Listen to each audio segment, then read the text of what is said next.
ini course yang ke-5 mungkin saya present. Di sini saya ngejelasin soal automate CI/CD sama setup Helm chart punya si Kubernetes.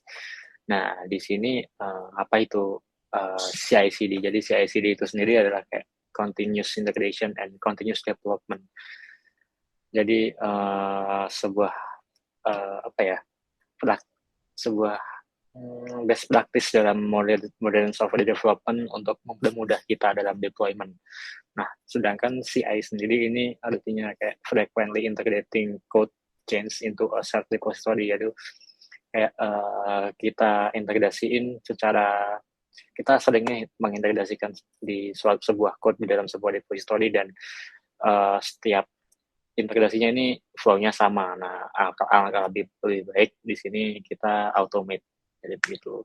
Begitu juga dengan deployment-nya ini adalah ketika kita mendeploy sebuah code itu sendiri dan ketika di dalamnya ada beberapa steps di dalamnya, kita bisa automate ketika kita deploy. Jadi seperti itu. Kemudian apa aja sih CI/CD tools yang ada sekarang ini? Nah, sekarang ini cukup banyak. Ada di sini ada Jenkins, ada GitLab, ada GitHub sendiri, Circle CI, ada Azure, AWS, Code Pipeline, Bitbucket Pipeline juga ada. Kalau di mobile untuk mobile juga ada Jenkins. Ini juga bisa untuk mobile. Sama yang kita pakai yaitu CodeMagic, gitu bisa untuk mobile dan front end. Kalau front end bisa pakai yang lainnya juga sih. Yang mobile mungkin Jenkins sama CodeMagic yang saya pernah pernah coba lihat-lihat fiturnya di situ. Nah, kemudian Helm di sini juga akan menjelaskan Helm chart. Apa itu Helm chart? Helm chart itu aslinya adalah package yang berisi pre-configured Kubernetes resource. Jadi di dalamnya ini secara esensial dia adalah collection dari beberapa file yang sudah organize lalu dan berada di struktur tertentu. Nah, itu nanti buat apa sih si Helm chart ini? Tujuannya adalah di sini untuk mempermudah deployment. Terus yang kedua dia lebih reusable. Juga di dalamnya dalam Helm chart sendiri itu ada kita bisa melakukan version control dan management. Dan di sini juga customizable. Kurang lebih seperti itu. Selanjutnya mungkin ini langsung saja initialize CI/CD yang saya buat. Nah, big project yang tadi kemarin kita desain. Yang pertama yaitu big project Nina Bobo si reservasi, project reservasi yang kita buat kemarin. Nah, di sini ada Docker file untuk menginisialisasi CI/CD ini kita perlu mengadjust Docker file untuk sebagai dia yang menjalankan Docker-nya nanti ketika pipeline-nya jalan, yang dijalankan itu yang ada di dalam Docker file ini. Nah, di sini saya ada beberapa adjustment. Nah, kemarin di sini saya menemui ada kendala ketika setup Docker file ini karena ini kan kita pakai monorepo dan microservice di dalam monorepo dan di sini terlihat ada node modules di dalam tiap-tiap service-nya. Nah, sedangkan monorepo itu sendiri bergantung kita memakai package managernya apa. Kalau di sini saya mengikuti yang ada di course itu pakai PNPM. Dia menaruh si node modules ini di dalamnya di tiap-tiap service. Nah, lalu di sini ketika saya menjalankan Docker build, ya ketika saya building Docker-nya, dia Docker build-nya tuh hanging di pnpm install -dsr ini. Jadi ketika dia install si dependensi node modulnya secara rekursif, adanya artinya secara rekursif, dia sempat hanging karena entah kenapa, sepertinya sih karena tidak ada, dia tidak menemukan titik akhirnya ketika melakukan npm install secara eksklusif ini, karena dia melakukan instalasi di semua struktur yang ada di dalam apps ini. Jadi ketika di dalamnya ada package.json, dia install lagi, sini install lagi, seperti itu. Nah, kemudian beberapa waktu yang lalu saya mencoba-coba, ternyata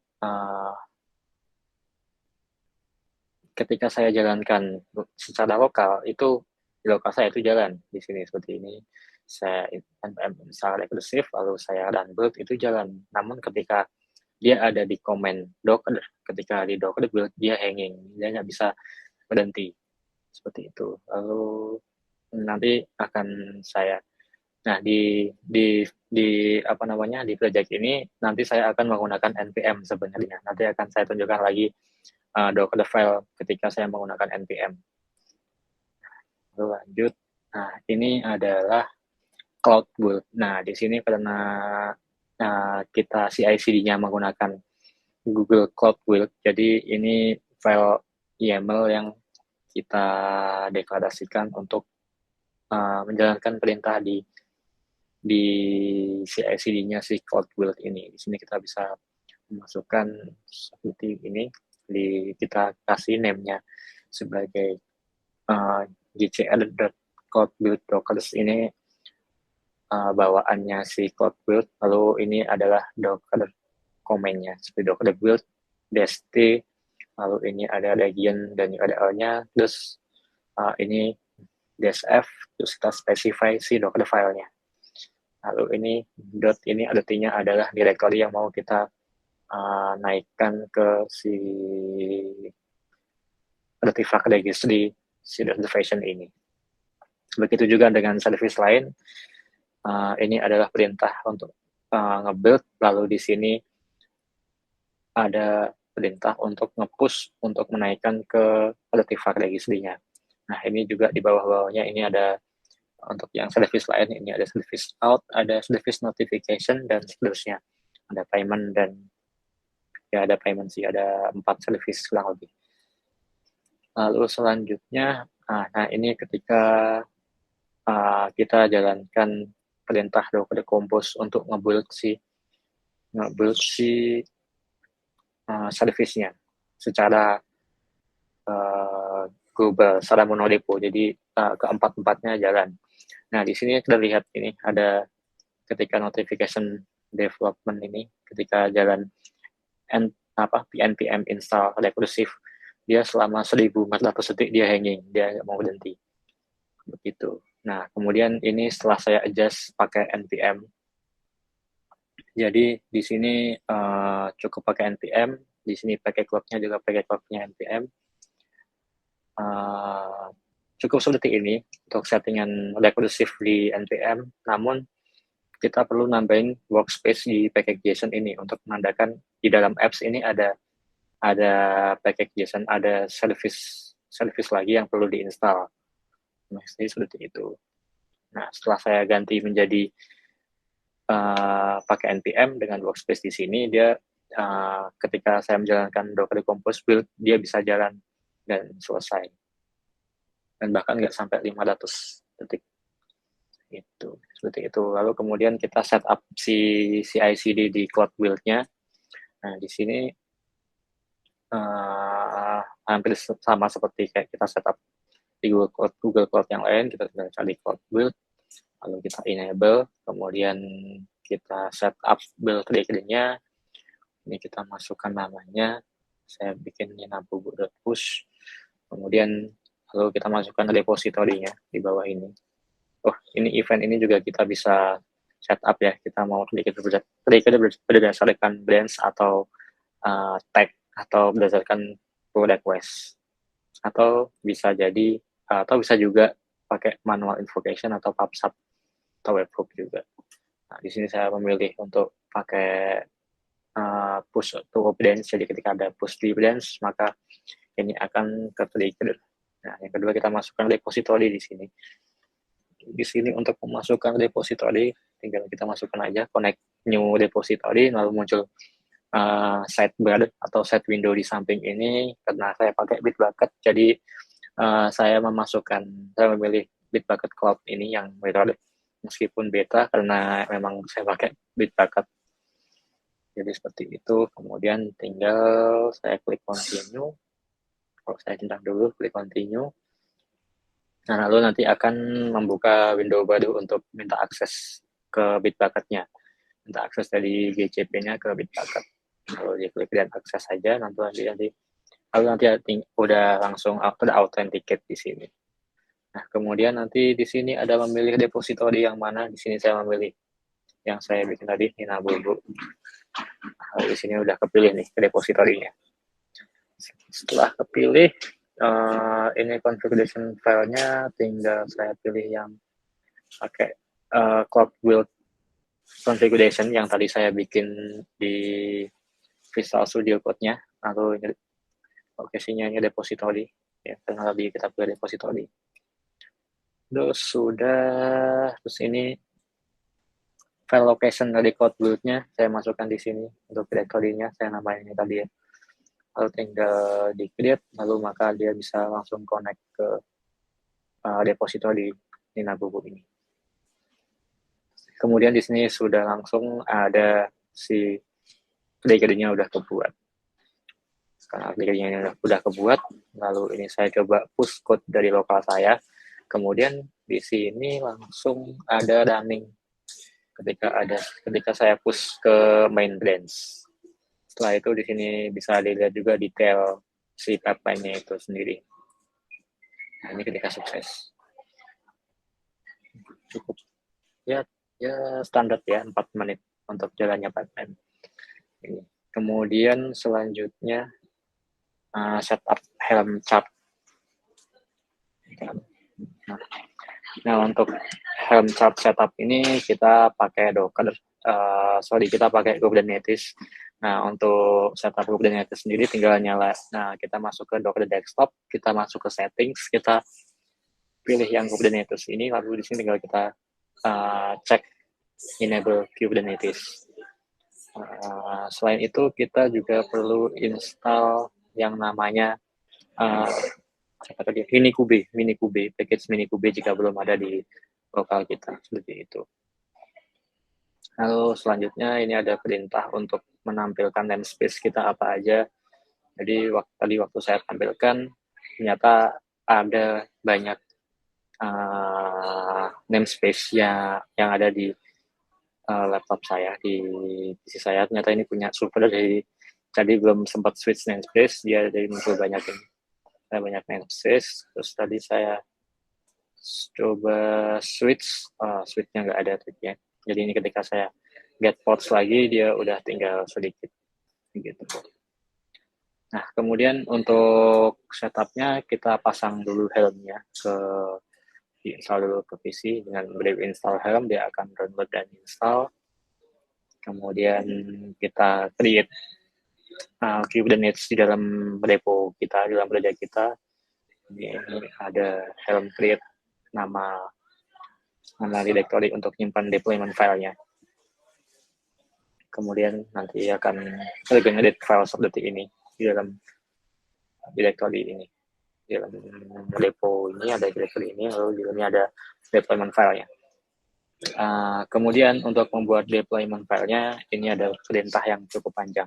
Yang pertama, ini untuk generate si deployment file buat reservation service. Jadi kita masukkan perintah kubectl di deployment, nama service-nya, kemudian image-nya ini kita isi image yang ada di artifact registry Google Cloud kita copy, kita masukin ke sini, ini ada nama region dan package-nya, nama region-nya dan package-nya, kemudian ada ini directory-nya ada di mana, ada di Ninabubu reservation/production, karena ini langsung ke yang production.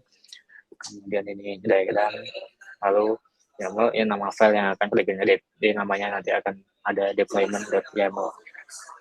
Seperti itu. Nah, dia udah di-generate di sini deployment.yaml, isinya ini. Nah, ini ada yang null sama yang objek kosong ini harusnya dihapus. Nah, ini sudah saya hapus di sini, ini juga harusnya dihapus. Nah, dia tidak berguna. Kemudian selanjutnya, setelah tadi kita bikin deployment, tadi kan dia berada di luar dari directory manapun dia dalam Nina Bobo, tapi dia di luar, dia itu directory lah istilahnya. Kemudian kita bikin directory di dalam templates. Akhirnya kita masukin directory sesuai directory apps kita, yaitu sesuai directory microservice kita, yaitu di reservations. Nah, di sini kita masukkan ini image yang tadi kita ambil dari si artifact registry di Google Cloud. Setelah itu kita coba lakukan helm install Nina Bobo spasi dot ini adalah directory yang sedang aktif, jadi karena ini dalam Kubernetes Nina Bobo sebetulnya ya, cuman ketutupan. Jadi kita tinggal jalanin ini. Tadi juga sempat ada kendala ketika saya ngejalanin ini kemarin. Jadi waktu saya jalanin ini ternyata dia nggak mau nyambung sama si Kubernetes. Ya, dia nggak bisa nyambung sama Kubernetes yang ada di lokal saya, karena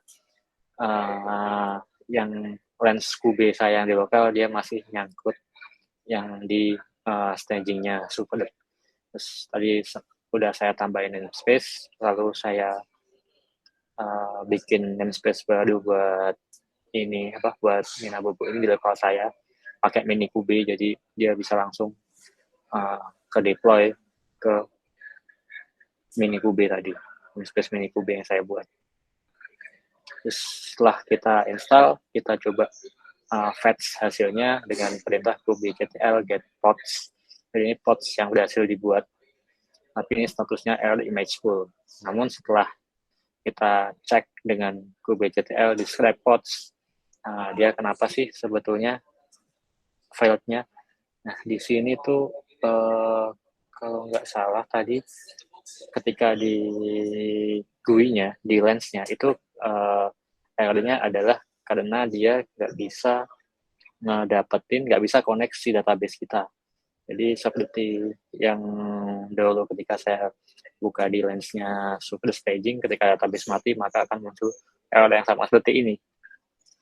Lalu kemudian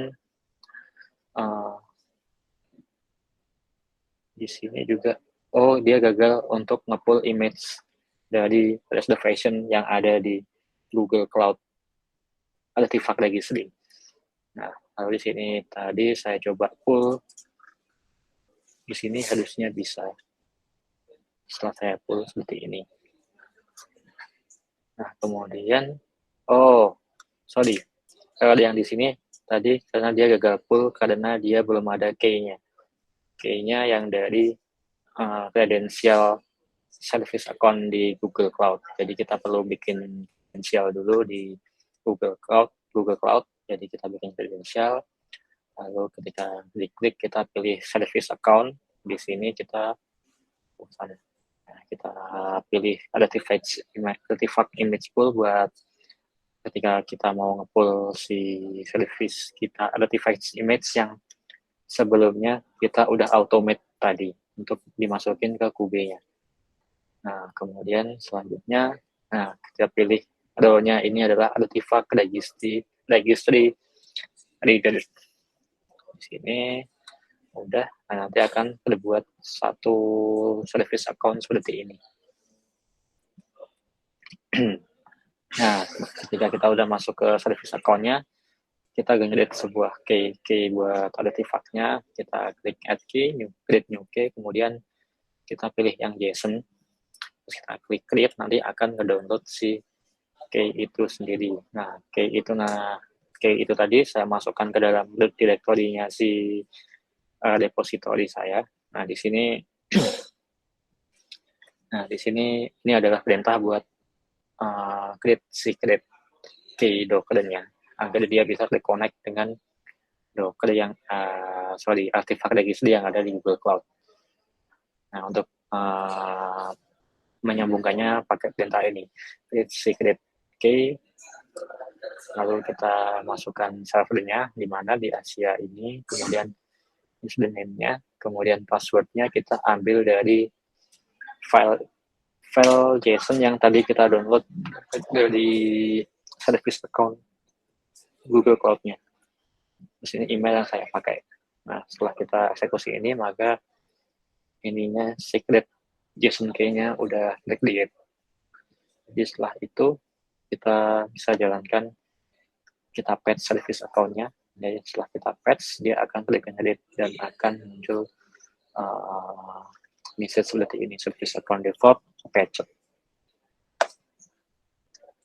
Lalu kita ada start deployment kita ada start sama download si Kubernetes deployment-nya. Itu ada di reservation.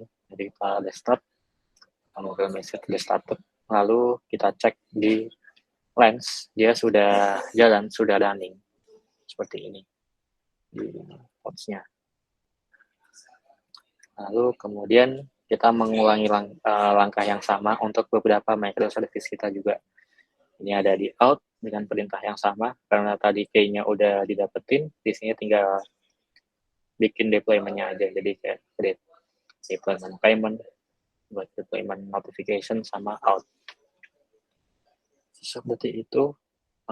Kemudian nanti akan kemudian nanti kita upgrade si Helm kita upgrade karena tadi deployment filenya baru kita bikin.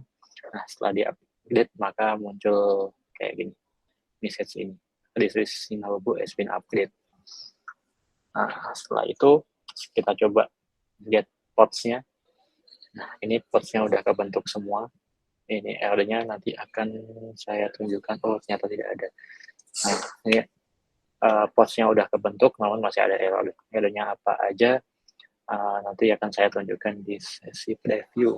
Ini langsung saja saya ke Lens saya yang saya buka. Nah, ini hampir semua sama, karena env-nya belum bisa di-set, belum ke-set. Jadi dia nggak bisa connect ke database. Jadi sebetulnya secara project dia sudah jalan.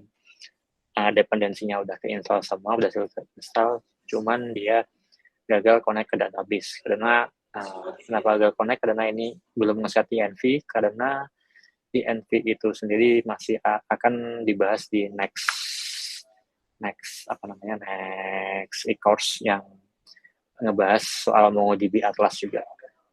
Jadi seperti itu.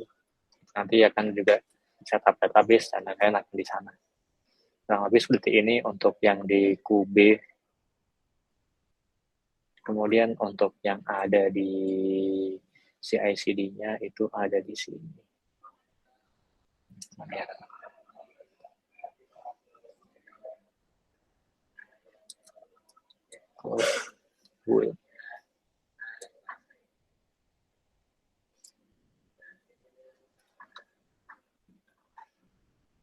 Nah, ini adalah CI/CD-nya. Ini tadi sempat gagal di percobaan pertama yang disebabkan karena saya masih pakai di npm.